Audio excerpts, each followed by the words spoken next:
오랜만에 2시 설교를 하니까 너무 감사하고 우리 청년들이 이렇게 여기 앞에서 보니까 더 빛이 나는 것 같습니다. 우리 제목을 함께 같이 읽어볼까요? 시작! 무너진 틈을 막는 복음의 제사장 나라. 우리가 로마서 마지막 말씀으로 달려왔는데 오늘은 15장, 16장 마지막 두 장의 말씀을 한번 나눠보도록 하겠습니다. 우리 여기 보이는 말씀 14장 17절, 15장 1절, 5절, 7절 같이 한번 읽겠습니다. 시작! 하나님의 나라는 먹는 것과 마시는 것이 아니요 오직 성령 안에 있는 의와 평강과 희락이라. 믿음이 강한 우리는 마땅히 믿음이 약한 자의 약점을 담당하고 자기를 기쁘게 하지 아니할 것이라. 이제 인내와 위로의 하나님이 너희로 그리스도 예수를 본받아 한 마음과 한 입으로 하나님 곧 우리 주 예수 그리스도의 아버지께 영광을 돌리게 하려 하노라. 그러므로 그리스도께서 우리를 받아 하나님께 영광을 돌리심과 같이 너희도 서로 받으라. 아멘. 우리 앞에 큰 거 한번 큰 제목 읽어볼까요? 시작! 약한 자 위에 틈을 막고 한 마음 한 입으로 영광 드리는 하나님 나라를 누리라. 우리 지난주 말씀 기억나시나요? 지난주 말씀에 보면 우리 이 말씀 너무 잘 알고 있죠? 하나님 나라는 먹는 것과 마시는 것이 아니요 오직 성령 안에 있는 의와 평강과 희락이라. 근데 바울 사도가 왜 여기서 이 말씀을 하고 있을까요? 하나님 나라를 누리는데 방해되는 것이 있었어요. 무엇이었죠? 먹는 문제? 그리고 어떤 사람은 이날을 중하게 여기고 어떤 사람은 저날을 중하게 여긴다라고 하면서 각자 사람의 생각이 다 다르다는 것을 이야기했어요. 자, 우리가 14장 2절 한번 읽어볼까요? 시작! 어떤 사람은 모든 것을 먹을 만한 믿음이 있고 믿음이 연약한 자는 채소만 먹느니라. 당시 이 예수님을 믿는 사람들은 유대인도 있었죠. 그리고 이방인도 있었어요. 그러니까 이 성경의 세계관은 유대인과 이방인이에요. 그렇죠? 우리도 이방인이었지만 믿는 자가 되어서 예수의 지체가 되었죠. 그러니까 유대인과 이방인과 하나님 나라는 예수를 머리로 한 백성, 그걸로 나뉘는 거예요. 근데 먹는 것 때문에 지금 문제가 생겼어요. 하나님 나라를 누리지 못하고 있어요. 왜 그럴까요? 유대인들은 레위기 11장에 보면 먹을 수 있는 음식과 먹을 수 없는 음식에 대해서 이야기하고 있어요. 그러니까 깨끗한 음식과 부정한 음식을 이야기하는 거죠. 그래서 이것은 율법이기 때문에 유대인들은 이것을 먹는 것에 거리낌이 있겠죠. 왜냐하면 유대인들은 우리 아주 어릴 때부터 모세오경을 외워요. 여러분 외우고 있나요? 저도 못 외웠는데 창세기 1장 정도만. 근데 이거를 이제 이렇게 살았다는 것은 이 법과 이 사회와 이 문화 안에서 살았다는 것은 이게 내 삶이고 이게 내 라이프 스타일이고 이게 내 모든 거란 말이에요. 근데 갑자기 예수님을 믿으니까 이 먹는 것에 대해서 자유하게 된 거예요. 근데 당시 이스라엘 백성들에게 먹으라 먹지 말라고 이야기한 것은 1차적으로는 당시 고대 근동에서 아무거나 주워 먹으면 어떻게 돼요? 병에 걸리기 쉽기 때문에 하나님께서 연약함을 보호하기 위해서 만든 장치이지만 우리가 모든 성경은 한번 따라 볼까요? 모든 성경은 예수 그리스도를 증언한다. 그러면 창조의 7날도 예수 그리스도를 증언해요. 그러면 이 먹는 것과 먹지 않는 것도 예수 그리스도를 증언해요. 어떻게 증언할까요? 그러니까 하나님이 먹으라 먹지 말라고 한 것은 예수 그리스도를 바라보게 하기 위함이에요. 그러면 어떤 사람은 믿음이 연약해서 나 이거 부정합니다 하고 못 먹는 사람이 있어요. 일례로 제가 중국에서 예수님 믿는 분들 중에 미창인가요? 순대인데 피가 있는 순대를 안 드시는 분이 있어요. 그리고 선짓국 먹는 사람을 혐오하는 사람들이 있더라고요. 저랑 가까운 사람 중에. 근데 그 사람들이 보는 앞에서 야 이거 먹어도 돼 하면서 갑자기 선짓국을 시켜서 먹는다. 그러면 그 사람에 대한 모욕이죠. 어떻게 보면. 네 잘못됐어. 네 생각 잘못됐어. 예수님 안에서 우린 선지 먹어도 돼. 피 먹어도 돼. 라고 하면서 막 먹어요. 그러면 그 사람의 마음이 상하겠죠. 그러면 먹으라 먹지 말라는 지금 관점이 뭐예요? 믿음이 연약한 자를 위해서 그 사람을 사랑하는 마음으로 그 앞에서는 그 연약한 자를 담당해라. 그럼 선지 순댓국 안 시켜 먹으면 되는 거예요. 뼈해장국 먹으면 되는 거예요. 근데 그거를 안 한다는 거예요, 지금. 자, 그리고 두 번째는 지금 이방인들이 살고 있는 도시는 바울이 지금 가서 복음을 전했던 도시를 생각해 볼까요? 어디가 있죠? 그냥 생각나는 대로 얘기해 보세요. 이고니온, 네. 또? 네. 저기, 네. 에베소. 많이 들어봤죠? 고린도. 에베소는 지금도 그 신전이 터가 남아있어요. 근데 그 당시에 바울이 전했을 때는 그 에베소의 데메드리오라는 은장색을 기억하시죠? 나 지금 누구한테 지금 에베소에는 데메드리오라는 사람이 있었는데 아데미 여신의 신상을 깎아 만들어서 그거를 파는 것이 주업이에요. 근데 바울이 복음을 전하니까 그 주업이 완전 없어질 위기가 처한 거예요. 그래서 막 바울을 막 이렇게 하죠. 물론 그것은 복음을 반대하는 사람들의 입장이지만 지금 믿는 사람들의 입장에서 수민이가 에베소에 살고 있어요. 진이는 뭐 예루살렘에 살고 있어요. 근데 수민이가 사는 곳은 우상에게 드려졌던 재물들이 시장에서 고기로 팔려 나와요. 그럼 내가 시장에 가면 내가 그 이방인들이 죽이는 방법이 유대인들과 다르기 때문에 그걸 먹을 수가 없어요. 유대인들은 율법에 의해서. 근데 예수님이 오심으로 말미암아서 먹고 마시는 게 아니다. 예수 안에서 다 먹고 마시든지 다 기도로 거룩하여짐이라 라고 했어요. 그러면은 믿음이 있는 수민이는 거기서 먹지 않아요. 근데 동우쌤은 거기서 내가 이걸 먹고 싶어요. 이방인의 재물을 먹을 수밖에 없어요. 뭐 가격 차이일 수도 있고 뭐 여러 가지 문제가 있겠죠.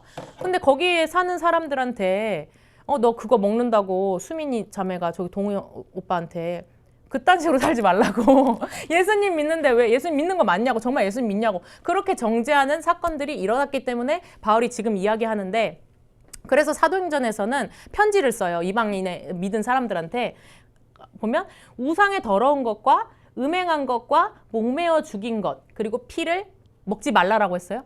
멀리하라라고 편지를 쓰라 그랬어요. 근데 그 당시에 정확하게 말하는 것은 할례를 받아야 구원을 받는다라고 하는 일부의 유대인들이 있었어요. 그거는 아니다. 할례가 아니라 오직 예수. 근데 먹는 거는 절대 안 돼. 너 예수님 믿으면 절대 먹으면 안 돼. 이게 아니라 멀리하는 게 좋겠다라고 편지를 한 거예요. 그럼 이게 우리한테 잘 안 와닿잖아요. 자, 술, 담배. 제가 옛날에 청년들 이렇게 셀 모임 리더를 할 때 대학교를 안 가고 바로 상업고등학교에 가서 이제 회사에 들어간 친구가 있어. 저보다 나이가 어렸어. 근데 거기 가면 술 먹는 것 때문에 너무 스트레스 받고 매일 울어요. 안 먹을 수가 없고 여러분도 다 경험을 해봤겠지만 근데 거기다 대고 지금 그걸 술을 안 마시면 사회생활을 못하는 애한테 너 그거 마시면 너 예수님 믿는 사람 너 그럴 수 있어? 너 성경에 술 취하지 말라 그랬어? 라고 정죄하면서 너 믿음 없는 사람처럼 이렇게 얘기하는 것 자체가 지금 그 사람 말이 틀렸어요? 틀리진 않았어요. 그러나 그 사람의 믿음이 연약한 자의 약점을 당당하지 않고 사랑으로 하지 않은 거를 지금 하나님이 말씀하고 있는 거예요. 바울 사도를 통해서.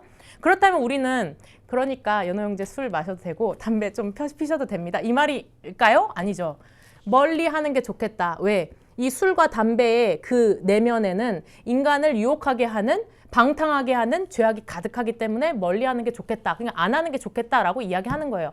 그러면 이것도 우상의 더러운 거 음행. 내가 거기서 문화 가운데 사는데 어떻게 그걸 다 안 하고 그냥 동굴에서 살 수 없잖아요. 그러나 멀리하는 게 좋겠다. 그리고 그거를 어렵게 생각하는 사람의 연약함을 너희가 담당해줘라. 그게 이웃사랑이다. 율법의 가장 큰 계명은 예수님이 어떤 율법학자가 와서 예수님 율법의 가장 큰 계명이 뭡니까? 첫 번째는 하나님 사랑하라. 두 번째는 이웃 사랑하라. 그러니까 10계명도 1계명에서 4계명까지는 내 이름을 거룩하게 망령되이 부르지 말라, 우상 숭배하지 말라. 그리고 다섯 번째 계명부터 부모를 사랑하라, 존경하라부터 뭐 살인하지 말라, 간음하지 말라 나와요. 그러면은 나 살인 안 했어, 나 간음 안 했어. 근데 이 모든 계명은 하나님 사랑과 이웃 사랑으로 압축이 되는 거예요. 그러면 지금 먹으라 먹지 말라 하는 그 율법의 문제로 너 다른 사람 정죄하지 말고 율법은 이웃 사랑이다라는 것을 지금 로마서를 통해서 이야기하고 있는 거예요. 자, 그래서 심지어 이런 걸 누가 했냐? 우리 믿음이 강하다고 생각했던 베드로조차 이런 사고 속에서 살았다는 거예요. 사도행전에 보면은 베드로가 그 피장이 그 가죽 벗기는 그것도 유대인들이 부정하다 생각해요. 아무튼 거기서 이제 지붕에서 잠을 자고 있었어. 근데 하나님이 꿈을 3번 주시죠. 근데 거기에 보니까 레위기 11장에 나왔던 부정한 동물들이 나와서 너 이거 먹으라 하는데 베드로가 뭐라 그래? 난 못 먹습니다. 나 순댓국 먹는 사람이랑 동석할 수 없어요 라고 이야기하는 거예요. 근데 하나님이 내가 깨끗하다는 것을 왜 내가 부정하다 하느냐라고 이야기했는데 그 꿈이 끝나자마자 어떤 사람이 와서 베드로 사도야 나랑 같이 갑시다 했는데 갔더니 누가 있었어요? 이방인의 백부장, 로마의 백부장 고넬료가 있었던 거예요. 근데 그 고넬료가 그 높은 사람이 베드로 앞에 무릎을 꿇고, 그러니까 하나님 앞에 무릎 꿇은 거야. 그리고 가족들을 다 준비시켜 놓은 거야. 근데 누구 때문에 지금 복음의 문이 막혀요? 베드로 때문에. 그 수제자라고 했던 베드로의 그 생각 때문에 나 이거 선지순댓국 먹은 사람이랑 동행할 수 없습니다라고 그 면전에 대고 얘기해요. 지방 들어가기 전에. 왜 여기 들어가면 유대인들한테 손가락질 받을 거거든요. 그러니까 예수님의 수제자라고 했던 베드로조차 그런 생각으로 살아가고 있었다는 거예요. 그렇다면 오늘 로마에 있는 많은 지금 이 로마서를 수신하는 사람들은 이런 개념이 있었어요. 근데 이거를 내가 더 쉽게 얘기하면 왜 바울은 로마서 1장부터 8장까지는 복음이 뭔지 얘기해요. 그러면은 9장부터 12장까지 무슨 내용이 나오죠? 오늘 오전에 들었는데 멍한 이 8장까지 복음이 뭔지 알았다면 9장부터 12장까지 갑자기 바울이 내 형제, 친척, 고륙에서 끊어질지라도 내가 그리스도께 저주를 받아 끊어질지라도 내가 원하는 바가 있다. 그게 뭐예요? 그들은 누가? 유대인이라.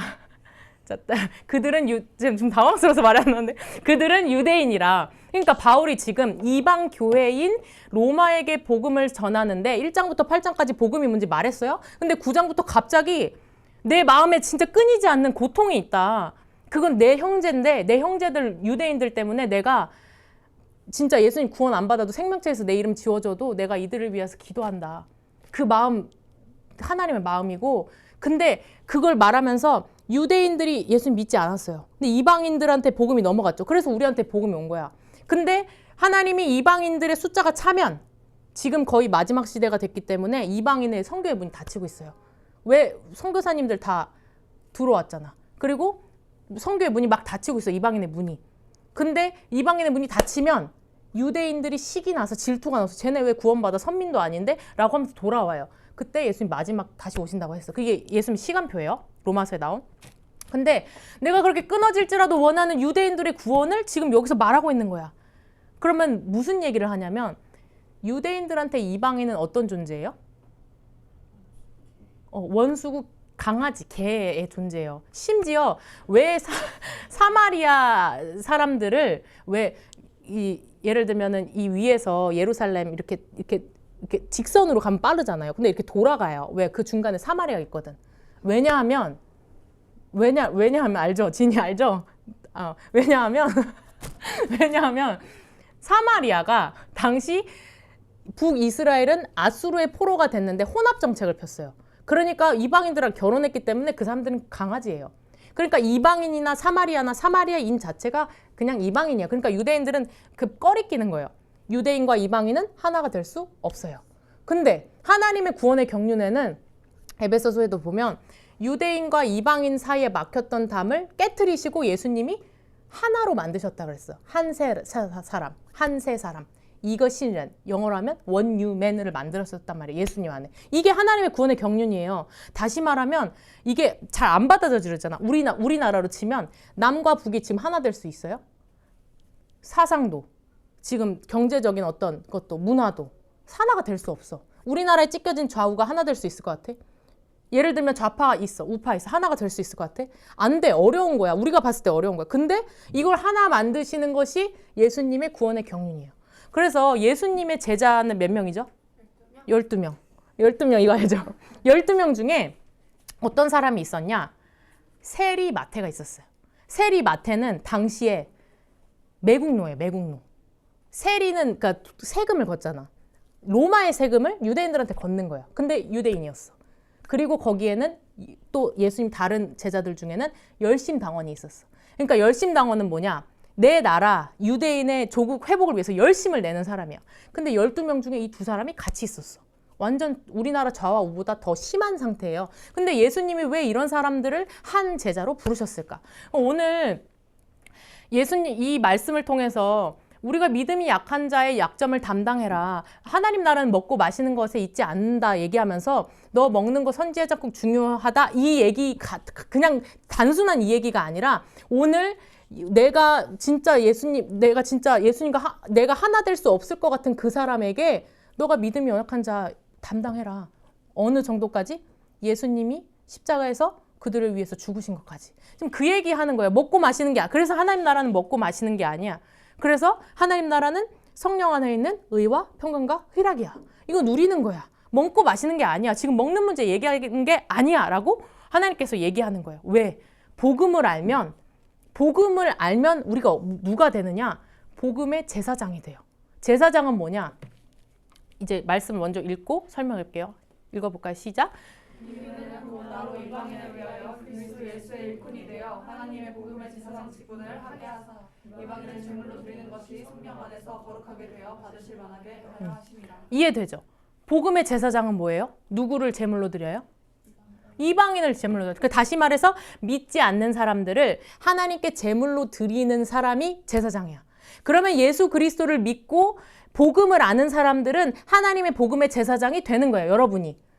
그 설교하는 사역자나 전도사님이나 목사님뿐만 아니라 예수를 믿고 복음을 안 사람은, 하나님의 마음을 안 사람은, 그러니까 1장부터 8장까지 복음이라고 했죠. 9장부터 11장까지는 그렇다면 하나 될 수 없는 이방인과 유대인 같은 사람을 서로 믿음이 약한 것을 담당하면서 하나 되어서 예수님께 드리게 하는 복음의 제사장 직분을 지금 누가 담당했다? 여러분들이. 그래서 이것을 위해서 먹는 것까지 너의 문화의 가치와 모든 것들을 뛰어넘어서 예수님처럼 십자가에 죽어줄 수 있니? 라고 지금 물어보는 거예요. 먹는 문제로. 그래서 복음의 제사장은 뭐냐? 이 영상에서 한번 볼 건데 하나님께서 이스라엘을 먼저 복음의 제사장을 불렀어요. 그래서 그들에게 성막을 주시고 먼저 복음의 제사장이 되려면 복음이 뭔지 알아야 된다 그랬죠. 복음은 예수님이에요. 그러니까 예수님을 아는 사람들은 이 예수님을 안 것 가지고 열방에 나가서 그들을 다시 예수님께로 돌려드리는 복음의 제사장 직분을 하는 거예요. 그 성막에도 게시가 돼 있어요. 한번 같이 볼게요. 성막을 주신 것은 하나님이 우리와 함께 하시기 위함입니다. 생명의 길 되신 예수님을 바라보며 동문을 지나 뜰로 들어갑니다. 언제나 제사드리며 우리 죄를 위해 죽으신 여자의 모습 예수님을 바라봅니다. 물두멍에서 씻으며 우리 죄를 씻어주신 예수님을 바라봅니다. 이제 대속의 은혜를 힘입어 하나님은 우리를 뜰에서 성소로 부르십니다. 성소를 비추는 빛, 일곱 등대를 통해 생명의 빛이신 예수님을 만납니다. 빛이 비추는 진설병을 먹으며 생명의 떡이신 예수님을 바라봅니다. 분향단의 기도의 연기를 통해 중보자 되시며 대제사장 되신 예수님을 바라봅니다. 분향단의 연기가 지성소로 가릴 때 하나님은 우리를 성소에서 지성소로 부르십니다. 언약궤 안 율법과 쌍난 지팡이를 통해 말씀이 부활 생명이신 예수님을 만납니다. 하나님의 임재로 부르신 하나님은 이제 다시 이스라엘을 보내십니다. 지성소에서 성소에서 대속의 은혜가 있는 뜰에서 동문을 지나 세상으로 나아갑니다. 성막을 계시하신 하나님은 지성소로 이스라엘을 부르시고 동문바가 열방을 하나님께 인도하는 왕같은 제사장 나라로 이스라엘을 보내십니다. 이것이 이스라엘을 부르신 이유이며 또 열방으로 보내신 이유입니다. 그러니까 하나님이 이스라엘을 부르셔서 성막을 주셨잖아. 그러면 동문으로 들어가면 예수님을 상징하는 번제단, 예수님을 상징하는 물두멍, 예수님을 상징하는 성소, 예수님의 빛이신 예수님을 상징하는 일곱 등대, 떡이신 예수님을 상징하는 진설병, 우리의 대제사장 되신 예수님, 기도의 향단이 올라가서 그 연기가 우리를 가려야 돼. 그래야 지성소로 들어갈 수 있어. 그러면 하나님의 임재가 거기에 임해요. 언약궤를 상징하는 예수님. 그러면 왜 이걸 주셨을까? 이걸 가지고 열방으로 나아가서 복음의 제사장이 되어서 그들을 성소로 이끌어라가 바로 하나님의 계획이야.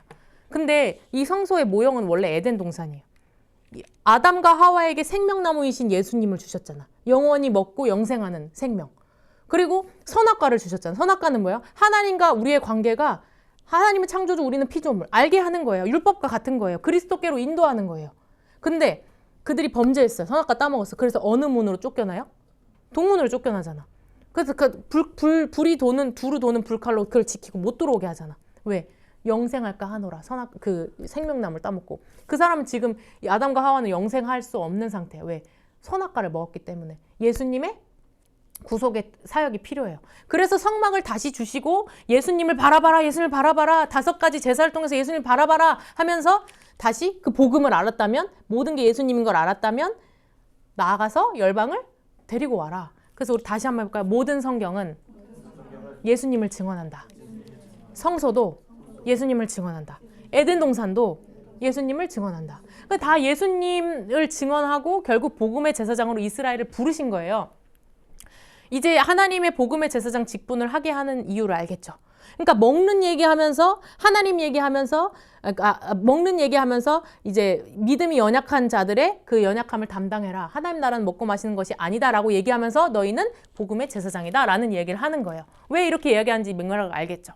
그래서 결국은 하나님께서 이스라엘을 부르신 이유는 그들이 가는 곳마다 하나님의 소식을 듣고 예수의 소식을 듣고 백부장 고넬료가 복음을 믿을 뿐만 아니라 전 세계가 예수 그리스도의 믿음 안에 그 복음 안에 들어오게 하기 위해서 하나님 제사장 직분을 하기 위해서 불렀다.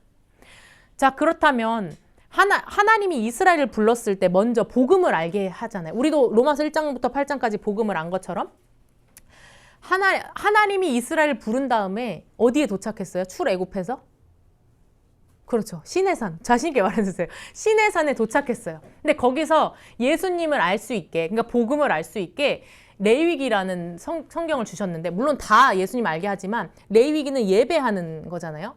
레위기 읽기 좀 그렇죠. 좀 재미있지 않잖아요. 레위기. 근데 레위기를 간단하게 얘기하면 1장부터 10장까지는 5가지 예배를 통해서 예수님을 알아라 이 말이에요. 그러니까 첫 번째는 번제이신 예수님을 알아라. 번제를 통해서 어쨌든 모든 제사는 하나님께 나아가기 위한 방법이에요. 그러면 번제는 태워드리는 거야. 그러면 누구를 바라봐라? 나를 위해 완전히 태워지신 예수님을 바라봐라. 두 번째, 소제. 소제는 유일하게 생명의 그러니까 죽이는 게 없는 살아있는 예배거든요. 소제는 곡식을 가져오면 막 빻잖아요. 그것처럼 너의 자아와 너의 감정과 너의 모든 것들을 다 빻아서 순종해서 드려라. 예수님 하신 것처럼. 그가 가장 높은 곳에서 가장 낮은 곳으로 오셔서 우리를 위해서 죽으신 것처럼 너희도 그렇게 해라. 그게 소제, 예수님을 바라본 소제. 세 번째, 화목제. 누가 우리를 하나님과 화목하게 하셨어요? 로마서 3장 21절에 말씀하신 것처럼 그가 우리를 위하여 화목제가 되셔서 도르마문가 화목제가 되셔서 하나님과 관계를 회복하셨다. 그러니까 그 예수님 바라보고 하나님과 화목해라. 네 번째, 속죄제. 모든 죄를 완전히 속죄하신 예수님 바라보고 하나님께 나아가라. 속건제는 배상법이에요. 그러니까 우리가 병이 걸려도 후유증이 남잖아요. 그러니까 죄에 대한 모든 후유증까지도. 우리 은총쌤 예수님 믿고 구원받았어요? 아멘이잖아. 근데 은총쌤 안에 있는 모든 죄악이 다 완전히 다 없어졌어요? 옛날의 습관이 완전히 다 없어졌어요? 남아있잖아. 그런 모든 후유증까지도 예수님이 담당하신다. 그 예수님 바라보고 하나님께 나아가라. 그러니까 복음이 뭔지 5가지 예배를 통해서 알았어요. 그러면 우리 주일 예배 드렸으니까 집에 가서 끝나고 또 선지해장국 먹어야지. 이게 아니고 5가지 예배를 드렸으면 우리가 복음의 제사장으로 살아야 돼요. 그러니까 먼저 레위기 11장부터 아까 그림 봤잖아요. 클린한 거, 언클린한 거, 그 정하고 부정한 음식을 먹고 마시는 거가 개인의 성결에 대한 문제예요. 그러니까 이거 겉으로 보기에 그냥 내가 이거 먹으면 병 걸리니까 먹지 말라 이게 아니라 네가 먹는 거, 네가 지금 생각하는 거, 네가 지금 입는 거, 너가 지금 마시려고 하는 거, 너가 지금 가려고 하는 모든 걸음들이 하나님 먹을 수 있는 거냐, 먹을 수 없는 거냐. 너 그거 예수께 속한 거니? 너 그 예수께 속한 생각이니? 너가 하려고 하는 그 취업, 네가 하려고 하는 결혼, 만나고 있는 남자친구, 너 예수님의 생각이니? 라고 지금 계속 그 개인의 성결을 하는 거예요. 하나님 앞에. 근데 이거를 로마서로 말하면 12장의 말씀처럼 이 어그러지고 거스르는 세대 가운데에 하나님 이 세대를 본받지 말고 하나님의 선하시고 기뻐하시고 온전하신 뜻이 무엇인지 분별해라. 분별하고 있어요? 분별하고 있어요? 오늘 점심 먹을 때 분별했어요? 회개합니다. 오늘 점심 먹을 때 기도 안 하고 재밌게 얘기하는 건데, 그러니까 여러분이 먹고 마시고 하는 모든 것에 하나님 이게 예수께 속한 것입니까? 주님 원하시는 것입니까? 선하시고 기뻐하시고 온전하신 뜻. 그 분별하는 게 거룩한 산 제사라고 했고 그게 개인의 성결이에요. 그러니까 개인의 성결은 마치 번제처럼 다 태워드리는 거예요. 하나님께 드리는 거예요. 다 내 생각은 다 태워드리는 거예요. 다 모든 것을 다 태워드리는 거예요. 그리고 사회가 성결하려면 어떻게 해야 돼요? 내가 옆 사람을 아까 말한 것처럼 믿음이 연약한 자의 연약을 담당하려고 하면 어떻게 해야 돼요? 내 생각이 다 빠져야 돼. 다. 그러니까 내가 그 사람한테까지 내려가야 돼. 우리 청소년들 전도하려면 어떻게 해야 돼? 요즘에 같이 나가시잖아요. 연호 형제님도. 그러니까 축구화 가지고 축구공 가지고 옷 갈아입고 멋있는 옷 입고 싶지만 겨울에도 입고 나가는 거예요. 내가 빠지는 거예요. 내가. 그래서 또 심지어 나가서 연약한 사람 배려하는 거예요. 그 사람 어떤 생각 갖고 있어도. 이거를 여러분 생각할 때 이방인과 유대인들이 하나 되지 못한 것처럼 우리나라가 지금 좌가 우가 하나 되지 못하고 남북이 하나 되지 못하고 그리고 여러분 공동체 가운데 하나 되지 못하는 생각을 응용해서 한번 생각해 보세요. 너무 어려운 거예요, 사실은. 근데 나를 빠져서 예수님처럼 내가 드려지는 거. 그때 우리 사회가 성결해져요. 근데 다 내가 살았어요. 그냥 곡식이 다 살아있어요. 그걸로 그 진설병 만들 수 있어요?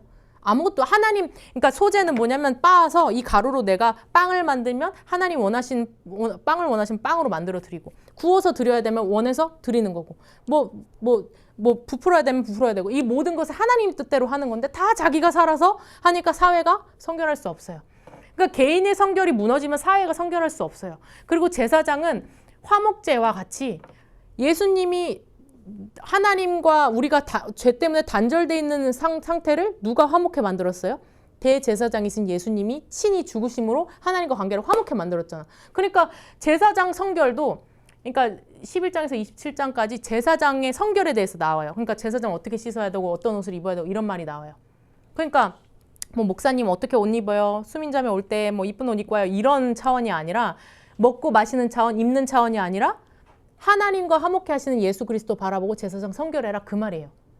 그리고 절기, 7가지 절기. 오늘 오전에도 물어봤는데 7가지 절기가 뭐 있는지 대답을 잘했죠. 이것도 절기도 모든 것을 속죄하신 예수님. 그러니까 6월절부터 그러니까 6월절에 어린 양으로 오신 예수님이 무교절처럼 매장되셨어요. 그리고 초실절처럼 부활하셨어요. 그리고 그분이 성령을 보내주셔요. 그리고 나팔절, 그 다음에 대속죄일로 초청해요. 그리고 초막절처럼 영원히 우리와 임마누엘해요. 그러니까 이 7절기의 구속도 다 예수님이 이루셨다. 완전히 속죄하셨다. 이게 속죄제예요. 그걸 알아야 우리 절기가 거룩하게 될 수가 있어요. 자, 우리의 미래도 이 미래에 대해서는 성경에 미래라고 나오지 않아요. 우리 성령도 공부해서 알겠지만 뭐 11조에 대한 내용? 그러니까 11조나 이 모든 것들이 내가 10분의 1을 드리는 것이 무슨 의미예요? 하나님 내 10분의 1이 내 모든 것이 하나님의 것입니다 라는 고백과 동시에 이 10분의 1을 통해서 하나님이 내 모든 미래를 하나님께서 주관하십니다 라는 미래에 대한 고백이거든요. 그러니까 희년, 뭐 11조, 희년 알죠? 50년 만에 한번 땅을 다시 이렇게 하는 거. 그러니까 그 모든 미래까지도 모든 후유증까지도 내 생각하지 않았던 미래까지도 내 오늘 그 믿음의 고백을 통해서 거룩하게 하신다. 그게 속건제로 미래를 거룩하게 하는 예수님의 그 제사예요.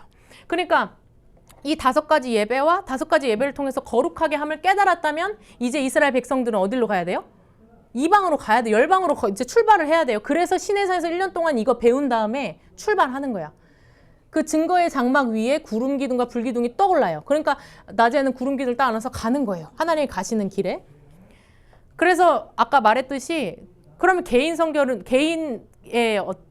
개인의 성결, 그러니까 개인 성결을 위한 예배가 우리 오늘의 로마서의 말로 응용하면 하나님의 선하시고 기뻐하시고 온전하신 뜻을 깨닫는 거예요. 여러분 생활할 때마다.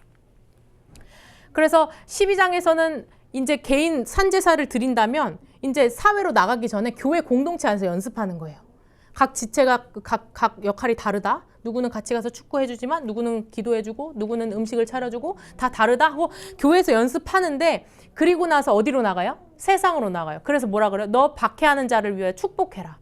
너가 박해하는 자를 위해 축복하면 네가 그 머리 위에 숯불을 쌓아두는 거야. 그럼 나중에 그 상대방이 내 머리가 뜨거운 걸 알아. 얼굴 뜨겁겠지. 아, 그 사람이 연약한 나를 받아줬네? 그럼 그 사람이 구원받는 데까지 이르게 하는 거예요. 그래서 악에게 지지 말고 선으로 악을 이기라라고 말하고 있어요. 세상에서, 사회에서. 그게 사회 성결이에요. 그렇게 하려면 내가 어떻게 해야 돼요? 빠져야 돼요. 소재처럼. 그리고 사회에서 연습하면 이제 14장, 15장에서 그러니까 너희는 하나님의 복음의 제사장이야. 너 제사장이 돼서 사람들로 하여금 하나님과 화목하게 하는 역할을 해. 마태복음에서 얘기한 것처럼 하나님의 아들, 하나님과 화목한 자는 하나님의 아들이라 일컬음 받는다 그랬어요. 그래서 여러분 우리가 여기 교회 안에서 뭔가를 하는 것은 다 이거예요. 성전 안에서 예수님을 누리고 마시고 느끼는 거예요. 근데 왜 나가요? 그게 복음을 아는 자의 삶이에요. 그냥 여기에만 있는 게 아니에요. 우리는 그냥 주일 예배만 드렸다고 끝이 아니에요. 나가서 내가 만나는 사람에게 하나님의 복음을 전하고 그 사람 연약한 부분이 있으면 내가 담당하고 심지어 예수님처럼 미랄이 되는 자세로 그를 위해 십자가에서 죽어줄 수 있는가. 그게 바울의 마음이고 결국 예수 그리스도의 마음이잖아요. 그래서 바울이 얘기하는 거예요. 우리 세상만 나가도 요즘 정치 얘기 시끄럽고 막 좌냐 우냐 남이냐 북이냐 내 생각이랑 달라요. 조금이라도 다르면 저 사람 안 되겠네. 저 사람 저 지옥 가겠네. 이렇게 생각하는 사람들도 많아요. 교회 안에서. 근데 그게 아니라 바울은 유대인이자 이방인이었죠. 왜냐하면 유대인이지만 로마 시민이었어요. 그러니까 그거 두 개를 다 알아요. 율법도 너무나 능통한 사람이었어요. 근데 이방의 지식도 있어요. 이방의 문화권도 살았어요. 그러니까 그 안에 내가 그리스도께서 끊어질지라도 내가 원하는 바는 유대인이라 유대인들이 돌아오는 거다. 그 얘기를 할 때 여러분 내가 그리스도께서 끊어질지라도 저 북한에 있는 저 사람들 심지어 저 김씨 일가라 할지라도 내가 정말 그들이 받기 위해서 내가 그리스도에게서 끊어질지라도 내가 원하는 바로라 하면서 여러분 기도한 적 있어요? 정말 악한 사람들 보면서 저 악한 사람 이름은 말 못하겠지만 그런 사람들 보면서 그냥 욕하고 그 비판하고가 아니라 내가 그리스도께서 끊어질지라도 내가 원하는 바로라 하면서 그 사람들 위해서 기도한 적 있어요? 여러분 옆에 있는 사람들 위해서? 그게 지금 우리나라를 향한 하나님 마음이에요. 그래서 이스라엘 백성들을 하나님이 부르신 이유는 성막을 주시기 전에 어떤 상태였어요? 이 피라미드 노예였잖아요. 근데 이 이집트 피라미드 지금도 나 혼자 산다 보니까 김대호 아나운서 가서 피라미드 앞에서 와 멋있다고 이렇게 하고 있는데 결국 그게 사실은 그 당시에 보면 굉장한 문명의 발전이었죠. 근데 그 안에는 뭐예요? 무덤이에요. 무덤. 냄새나는 무덤이라고. 근데 우리가 메슬로우의 이게 여러분 다 알죠? 그 인간은 다 욕구가 있어요. 먹는 욕구, 입는 욕구, 자는 욕구, 안전의 욕구, 사회적 욕구, 종교 욕구. 근데 그 꼭대기에 뭐가 있어요? 자아 실현의 욕구가 있어요. 여러분 다 자아 실현하기 바랍니다. 정말 여러분 정말 여러분 원하는 거 취업하고 정말 기도하면서 하나님의 영광을 위해서 하기 원해요. 정말. 근데 하나님의 영광과 먼 자아 실현은 결국은 뭐예요? 나의 실현이잖아요. 하나님의 영광과 예수 그리스도 없는 성령의 인도하심 없는 자아 실현은 선악과 따먹는 거예요. 그게 인류가 피라미드에 만드는 그 자리에 노예가 될 수밖에 없었던 이유예요. 왜? 내가 하나님처럼 되기 원하니까. 내 자아 실현은 하나님 자리에 내가 앉는 거야. 근데 여러분 이거 우리가 매일 짓고 있는 범죄일 수도 있어요. 내가 먹는 것, 마시는 것, 일하는 것, 내가 걷는 모든 것 하나님 생각, 하나님께 물어보지 않아요. 그럼 그거는 내가 하나님 자리에 앉겠다는 거거든요. 그게 선악과 따먹는 인류의 범죄의 모습이에요. 그게 지금 우리가 살아가는 모습이에요. 근데 그게 화려한 줄 알고 그렇게 살았어요. 그 자아 실현하고 이렇게 살아가면 좋은 차, 좋은 집, 물론 좋은 차, 좋은 집 아닌 청렴하게 살아가는 사람들도 있어요. 근데 청렴하다고 해서 다 맞는 게 아니에요. 청렴하다고 해서 자아 실현했는데 그 예수님 없어. 그건 아무것도 아니에요. 똑같이 피라미드 쌓는 거예요. 그래서 하나님은 예수 그리스도를 통하여서 그 유월절 어린 양을 통해서 여기서 너 나와라 하고 출애굽했어. 출애굽. 그래서 예수님의 이름의 뜻은 자기 백성을 그들의 죄에서 구원할 자. 우리 한번 해볼까요? 예수님 이름의 뜻은 자기 백성을 그들의 죄에서 구원할 자. 그러니까 예수님의 이름이 이거예요. 자기 백성을 그들의 죄에서 구원할 자. 그러니까 피라미드 쌓는 그게 자기의 죄에서 구원하시기, 그 자기들 죄를 위해서 피라미드 쌓고 있었어요. 그러니까 왜 이렇게 됐냐? 결국은 창세기 3장에서 하나님이 선악과 따먹으면 어떻게 된다고 했어요?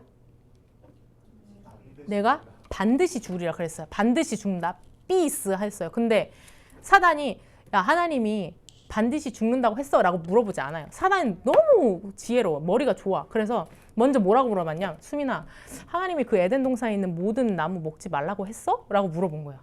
그러니까 모든 나무 먹지 말라고 했어? 왜 그렇게 물어볼까? 뭔가 하나님이 모든 걸 주셨는데 뭔가 하나 다 주신 것 같지가 않아.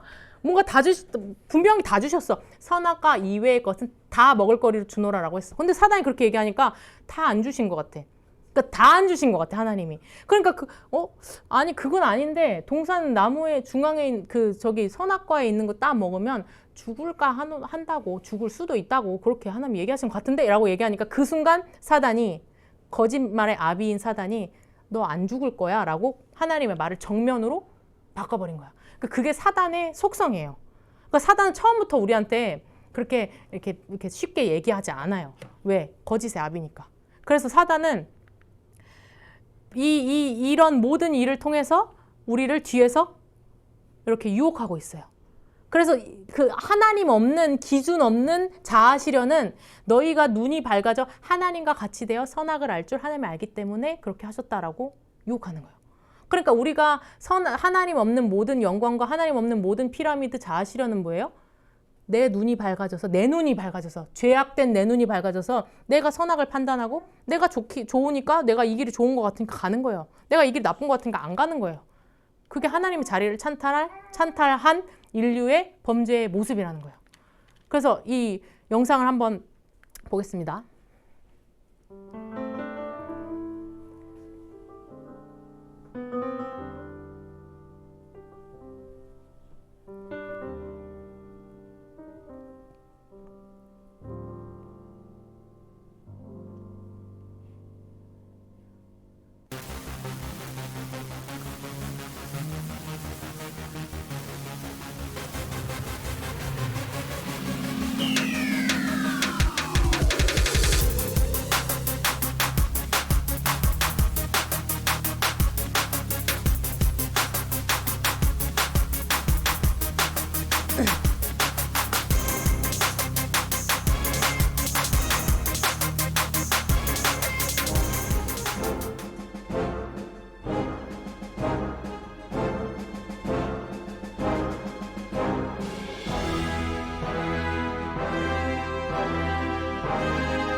자, 계시록에 보면 한번 읽어볼까요? 시작. 큰 용이 내쫓기니 옛 뱀 곧 마귀라고도 하고 사탄이라고도 하며 온 천하를 꿰는 자라. 그러니까 옛 뱀, 인류의 최초로 인류를 유혹했던 그 옛 뱀이 큰 용인데 온 천하를 꿰는 자인데 예수님 뭐라 그러냐면 우리 읽어볼까? 시작. 너희는 너희 아비의 욕심을 너희도 행하고자 하느니라. 그는 처음부터 살인한 자여 진리가 그 속에 없으므로 진리에 서지 못하고 거짓을 말할 때마다 제 것으로 말하나니 이는 그가 거짓말쟁이요 거짓의 아비가 되었습니다. 그러니까 사단이 하는 짓은 거짓말로 꿰는 거예요. 꿰는 거. 그러니까 거짓말을 시켜가지고 그 사람의 생각을 완전히 바꿔버리는 거야. 마치 하와가 그랬던 것처럼.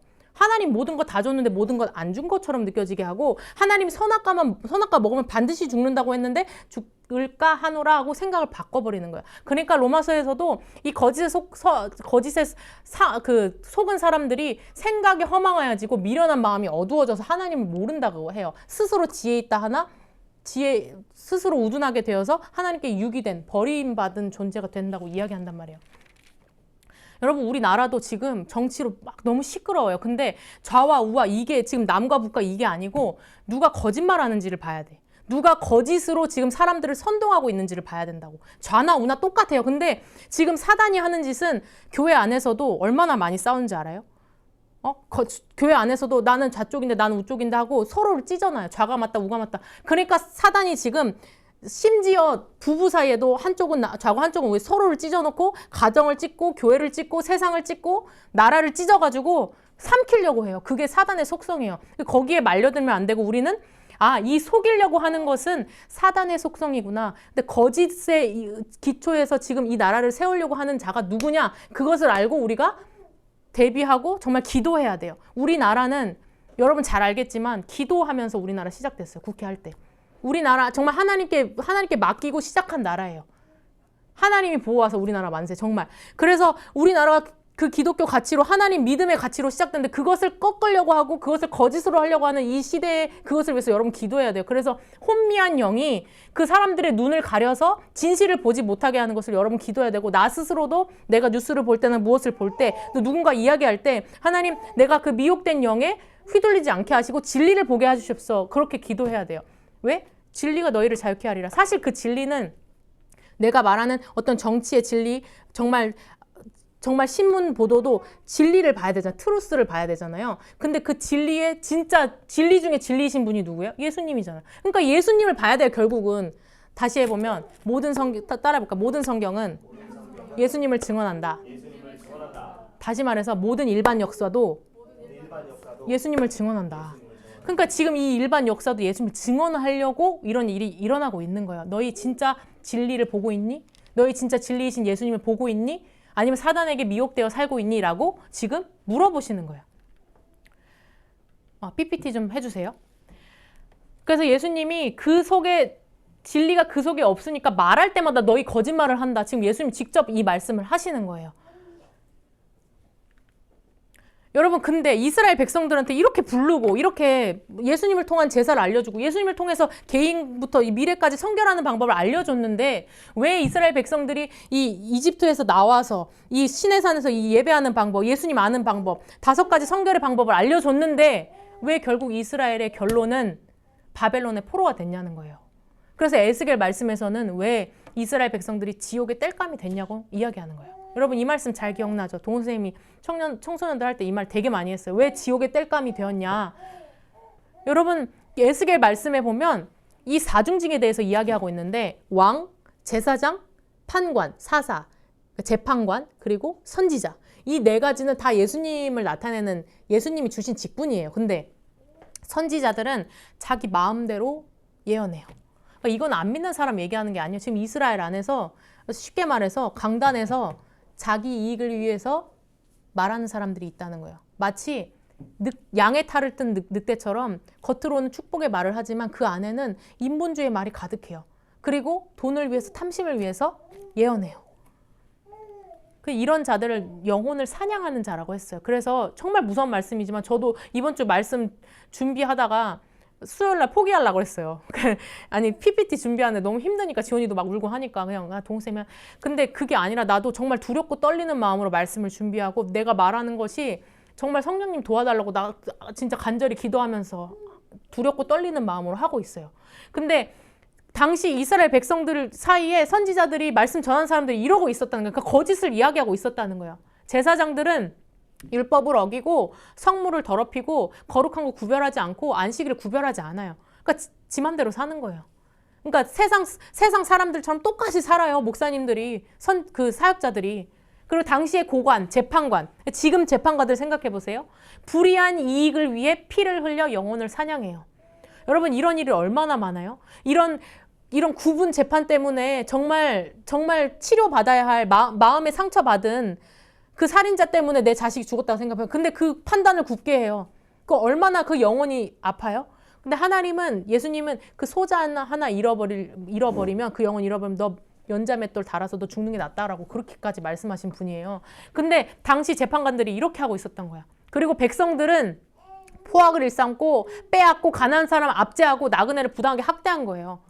그러니까 약한 사람 보면은 그러니까 그거 있잖아요. 그 강한 사람들한테는 약하고 약한 사람들한테는 강한 그런 모습들, 포악한 모습들이 지금 우리 백성들 사이에서 나타나고 있다는 거예요. 근데 여러분 이 문제의 핵심은 탐심이야. 욕심, 탐욕. 근데 이게 어디서 왔냐? 하나님과 같이 되어 눈이 밝아져서 선악을 분별하는 눈을 내가 가지려고 하는 하나님의 자리를 찬탄하려고 하는 탐심. 그러니까 여기서 모든 것들이 와서 지금 나라가 무너지려고 하고 있는 거예요. 이스라엘 백성들이. 근데 여러분 생각해봐. 우리나라도 똑같아. 왜 우리나라가 이렇게 흔들리는지 알아요?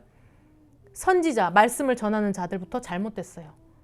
정말 회개해야 되고 나부터 회개해야 되고 제사장, 재판관, 제사장, 싸매야 할 그 왕들 재판을 공정하게 해야 되는 자들 다 거짓을 말하고 있어. 왜? 탐욕 때문에, 탐심 때문에, 돈 때문에, 만몬 때문에. 다 똑같아요. 선지자나 사역자나 세상 사람들 욕할 거 없어. 다 똑같아요. 이 탐심 때문에 하나님의 자리에 오르려고 하는 탐심 때문에 우리 나라가 지금 이스라엘처럼 지옥의 땔감이 되려고 하고 있어요. 오늘 오전 말씀에도 선포했지만 아모스서를 통해서 5번이나 얘기했어. 내가 너에게 먹을 것 주지 않았는데 너희 나에게 돌아오지 않았다. 너희 마시지 못하게 했는데 나에게 돌아오지 않았다. 너희 이렇게 했는데도 돌아오지 않았다. 저렇게 했는데도 돌아오지 않았다. 그럼 남은 건 뭐예요?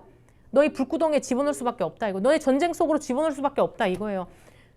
무서우라고 얘기하는 게 아니라 정말 돌아오라고 이 나라 돌아오라고 우리 각 사람 돌아오라고 하나님이 돌아오라라고 지금 말씀하고 계신다는 거예요. 그런데 이 말씀 22장 말씀 이후에 하나님이 왜 이렇게 이들을 지옥의 땔감을, 그러니까 다시 말해서 바벨론 포로로 집어 던질 수밖에 없었냐? 그 이유가 있어요. 한번 읽어볼까요? 시작. 이 땅을 위하여 나로 하여금 멸하지 못하게 할 사람을 내가 그 가운데 찾다가 찾지 못하였으므로 내가 내 분노를 그들 위에 쏟으며 내 진노의 불로 멸하여. 그러니까 다 썩었어. 다. 백성, 왕, 재판관, 선지자 다 썩었어요. 탐욕 때문에 다 무너졌어요. 근데 한 사람이라도 그 무너진데 아까 로마서 말씀처럼 한 사람이라도 믿음이 연약한 자 위해서 예수님처럼 죽어줄 자 있니?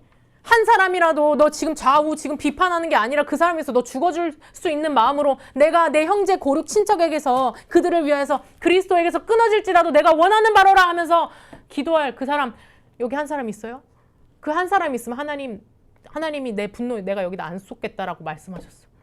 근데 한 사람이 없어. 그 이스라엘 백성 중 안에서도 한 사람도 틈을 막을 사람이 없어. 손가락질 할 사람밖에 없어.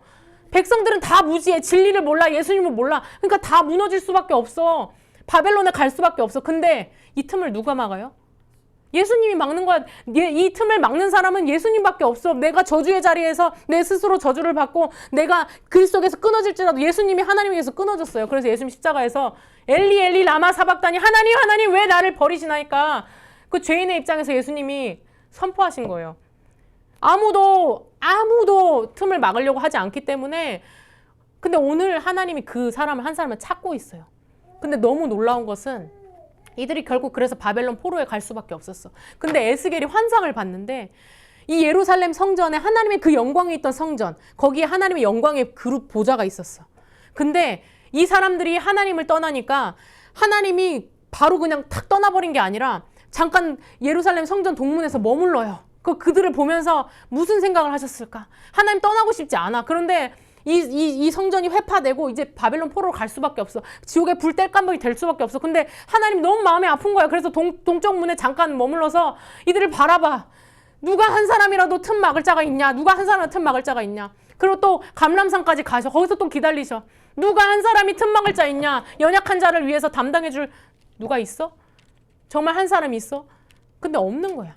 그래서 이스라엘 백성들이 바벨론 포로가 될 수밖에 없었어. 근데 너무 놀라운 것은 에스겔이 하나님의 그 영광의 환상을 어디서 다시 보냐면 바벨론 땅에서 그걸 보는 거야.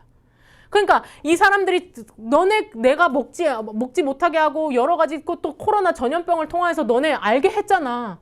코로나 3년 반 동안 정말 무엇이 잘못됐는지 교회가 얼마나 잘못됐는지 보여줬잖아. 근데 여전히 돌아오지 않아. 여전히 틈 막을 자가 없어. 그냥 형식상의 예배야. 청년들이여, 다음 세대여, 하나님 그렇게 지금 말씀하고 계시는데 너 그거 안 하면 그 다음은 불구덩이 들어가는 거. 이거 아모스 말씀이 여러분 보세요. 나중에 불구덩이 들어갈 수밖에 없어. 그래서 이스라엘 백성들 바벨론으로 들어갔어. 근데 하나님의 영광이 바벨론에 같이 있는 거야. 하나님의 영광은 떠나지 않아. 그냥 그 성전에서 떠났을 뿐이야. 그 껍데기만 남겨있는 교회에서 떠났을 뿐이야. 그냥 하나님의 영광은 지금도 우리와 함께 하셔. 왜? 아무도 틈 막을 자가 없는 걸 아시거든. 그냥 하나님이 그 아들 예수님을 통하여서 직접 그 십자가의 저주의 자리에 십자가에 달린 자마다 저주를 받은 자로라 했던 그 율법에 나와 있던 대로 예수님이 저주를 받아서 우리를 위해 십자가에서 죽으셨어. 여러분, 이스라엘과 대한민국은 공통점이 되게 많아요. 같은 선상에 있고 이스라엘도 위로는 유럽, 아래로는 아프리카, 또 동쪽으로는 아시아를 이어요. 우리나라도 일본, 그리고 중국과 러시아, 그리고 동쪽으로 쭉 가면 미국이 있잖아요. 그러니까 중요한 요충지고 뭐 계절도 비슷하고 여러 가지 비슷한 게 많아요. 왜 하나님이 마지막 시대에 우리나라 이렇게 수치스러운 모습을 전 세계에 보게 하실까? 난리예요. 지금 전 세계도 난리예요. 우리나라 보도하면서 왜 그렇게 하실까? 하나님의 뜻이에요. 모든 역사는 예수 그리스도를 증언해요. 이스라엘을 통해서 지금 이스라엘은 정말 전쟁하고 있고 우리나라도 정말 전쟁하는 상황 같아요. 지금 총만 안 쐈지. 하나님 왜 우리나라 이렇게 드러내실까? 그리고 왜 우리는 이 나라에 살고 있을까?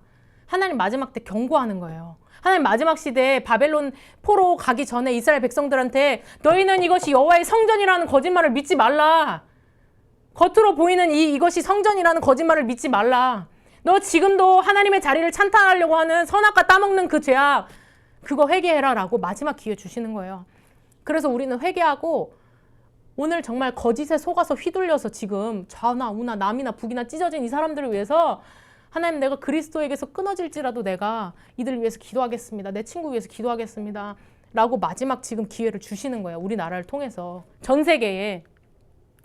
여러분, 그래서 마지막 때 이스라엘 백성들 바벨론에 들어갔지만 역사적으로 바벨론은 없어졌어요. 완전. 없어졌잖아. 근데 왜 성경은 계시록까지 바벨론에 대해서 이야기하고 있을까? 하나님은 마지막 계시록에서 무엇이라고 말씀하시는지 우리 한번 읽어볼게요. 시작. 무너졌도다 무너졌도다 큰 성 바벨론이여, 귀신의 처소와 각종 더러운 영이 모이는 곳과 각종 더럽고 가증한 새들이 모이는 것이 되었도다. 그 음행의 진노의 포도주로 말미암아 만국이 무너졌으며 또 땅의 왕들이 그와 더불어 음행하였으며, 내 백성아 거기서 나와 그의 죄에 참여하지 말고 그가 받을 재앙들을 받지 말라. 하나님 마지막으로 계시록까지 내 백성아 제발 바벨론에서 나와라. 이미 바벨론 포로가 됐고 이미 다 바벨론도 역사적으로 없어졌지만 그게 아니라 영적인 바벨론, 음녀가 주는 그 포도주, 그러니까 옛 뱀, 큰 용, 거짓의 아비, 거짓말로 꾀하는 그 사탄, 오늘도 우리를 꾀해요. 너 하나님의 자리에 올라가라 라고 말 안 하죠. 아주 지혜롭게 얘기해요. 네가 선택한 그 길이 오라. 꽃길만 걷자. 가보자. 근데 예수님을 따르는 길은, 저도 그 말 좋아하지만 예수님 따르는 길은 좁은 길이고 십자가의 길이에요. 가시밭길이에요. 하나님 나한테도 말씀하셨지만 너가 가는 길은 가시밭길이고 돌짝밭인데 너 갈 수 있겠니? 나한테 물어보셨어요. 옛날에 대학교 때. 뭣도 모르고 네 알겠습니다 했죠. 근데 정말 하나님 따르는 길은 그런 길이에요. 그래서 마지막 때 음행의 진노의 포도주, 사단이 주는, 옛 뱀이 주는 그 유혹에 들어가지 말고 제발 피라미드 위에서, 자아실현 위해서 살지 말고 예수의 영광을 위해서 살아라. 하나님 나라와 그 뜻을 위해서 살아라. 내 백성아 제발 그 바벨론 성에서 나와라 라고 오늘 하나님 절규하고 있어요. 여러분, 그래서 성경이 말하는 출 애굽, 출 바벨론, 결국은 예수 그리스도께서 우리를 죄에서 출하시기 위해서, 나오게 하시기 위해서 이 모든 일들이 있었다는 것을 여러분 기억해야 돼요. 여러분, 그래서 로마서의 마지막 이 15장 오늘 본문에 보면 이사야가, 선지자가 예언을 했어요. 열방이 그에게 소망을 두리라. 이스라엘아 너희가 깨워서, 오늘 우리를 이스라엘이라고 대입해 보세요. 항구가 너희가 깨워서, 다음 세대 청년들 너희가 깨워서 복음의 제사장 역할을 하면, 바벨론에서 나오면 열방이 예수 그리스도께 소망을 줄 것이다 라고 이야기하는 거예요. 이사야 선지자가 하고 있어요. 그래서 바울도 내가 그리스도 예수의 일꾼이 되어서 하나님의 복음의 제사장 직분을 하게 하셨다라고 이야기하고 있어요. 16장은 간단해요. 그냥 이름이 나와요. 주 예수 안에서 누구에게 무난하고 누구에게 무난하고 33명이 나와요. 이들은 이 복음의 사역을 위하여서 어떤 사람은 자기의 목숨도 내놓고, 어떤 사람은 감옥에 갇히기도 하고, 어떤 사람은 자기의 집을 교회로 내놓기도 했어요. 근데 이와 반대되는 사람은 여전히 자기들의 배만 위에 살아요. 이 교훈을 거슬러요. 진리를 거슬러요. 거짓을 말해요. 자기 탐심대로. 교회 안에서 있는 일이에요. 이방인의 일이 아니라. 여전히 그렇게 살아요. 자기 배를 위해서, 이집트를 위해서, 피라미드를 위해서, 자아 실현을 위해서. 오늘 예수님을 위해 핍박받는 그래서 인내의 하나님이 너희에게 소망을 주신다고, 인내와 소망의 하나님이라고 이야기하고 있어요. 15장에 보면 강한 우리는 믿음이 약한 자의 약점을 담당하고 자기를 기쁘게 하지 말아라 라고 이야기하면서, 우리 전에 기록된 모든 교훈은 우리를 위해서 기록됐는데, 그것은 우리로 인내로 하여금 위로와 소망을 가지게 하려 함이라 라고 이야기하고 있어요. 그러니까 인내하라 이거예요. 어느 때까지? 예수님 십자가에서 죽으신 것처럼 내가 그 원수를 위해 죽을 때까지 인내해라. 핍박 받아라. 예수를 위해 받는 핍박 기쁘게 여겨라. 천국이 너의 것이다. 예수님 그렇게 말씀하고 있어요. 그래서 마지막으로 우리가 어떤 약속이 있기 때문에 이렇게 살아갈 수 있을까요? 나 언제까지 인내만 해요. 너무 언제까지 선지해장국을 먹을 수가 없어요. 언제까지 인내해요. 그게 아니라 약속이 있어요. 한번 읽어볼게요. 시작. 너희가 평강의 하나님께서 속히 사단을 너희 발 아래에서 상하게 하시리라. 우리 주 예수의 은혜가 너희에게 있을지어다. 아멘. 우리 선포해볼까요? 예수의 이름으로 사탄의 목을 밟으라. 예수의 이름으로 사탄의 목을 밟으라. 거짓의 아비, 꾀는 자, 모든 더러운 옛 뱀, 이 큰 용 이미 결박당했어요. 이미 끝났어요. 근데 오늘 우리가 예수의 이름으로 이 거짓의 아비, 이 거짓 선동자 사탄의 머리를 목으로 밟지 않으면 우리도 유혹당해. 마지막 시대는 요동하는 시대예요. 그러나 우리는 요동하지 않는 하나님 나라 가졌어요. 우리는 피라미드가 아니라 하나님 나라 건설하는 하나님의 나라의 건설자로 우리를 부르셨다고요. 여러분 그거 믿어요? 오늘 여러분이 가는 우간다에 가서도 하나님 나라의 건설자로 살아가는 거예요.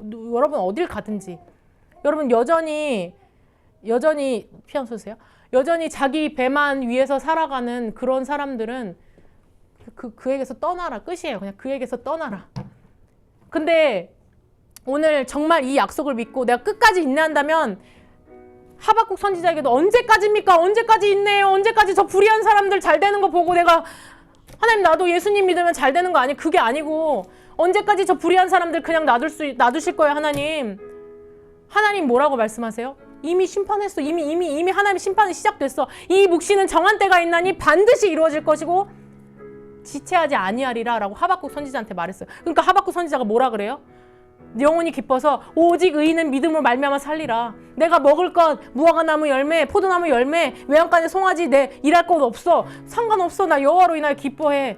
하나님이 나를 높은 곳에 복음을 전하는 자로 살게 하실 거야. 복음의 제사장으로 살게 하실 거야. 그런 믿음으로 평강의 하나님이 속히 사단을 너희 발 아래 상하게 하시리라 라는 그 약속을 가지고 오늘 살아간다면 여러분을 통해서 놀라운 사회의 정결, 제사장 나라의 정결, 이 전 세계의 정결이 여러분 한 사람을 통해서 일어날 거예요. 여러분 자기를 작게 보지 마세요. 우리는 작은 예수 그리스도, 예수의 손과 발이에요. 여러분 이 시간 기도할 때 하나님 내가 복음의 제사장 역할로 오늘 살아갈 수 있도록 하나님 사단의 머리를 예수의 이름으로 밟는 하나님 그런 정결한 삶으로 산제사를 드리는 삶으로 나아갈 수 있게 해달라고 우리 다 같이 입을 열어서 기도하겠습니다.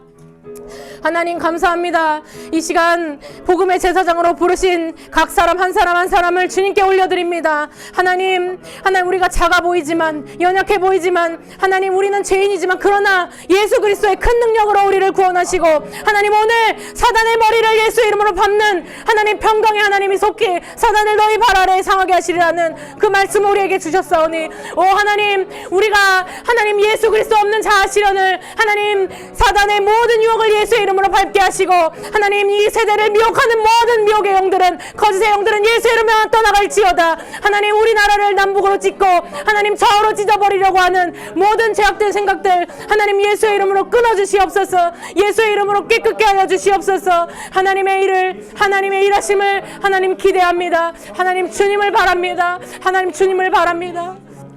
우리 이 시간 한 번 더 기도할 때 2024년 오늘 마지막 예배예요. 정말 여러분 마지막이라고 생각하고 정말 다음 예배가 없다고 생각해 보세요. 여러분 그런 마음으로 내가 2025년 시작하기 원합니다. 여전히 자기 생각과 자기 기준으로 자기의 선악의 기준으로 내 2025년을 계획하는 것이 아니라 예수의 기준으로 예수의 말씀으로 2025년 살아갈 수 있게 해달라고 그리고 우리 주변에 믿지 않는 자들에게 내가 입을 열어 담대히 복음을 전할 수 있는 담력을 허락하여 달라고 우리 함께 마지막으로 기도하겠습니다. 하나님 감사합니다. 2024년 주님의 은혜입니다.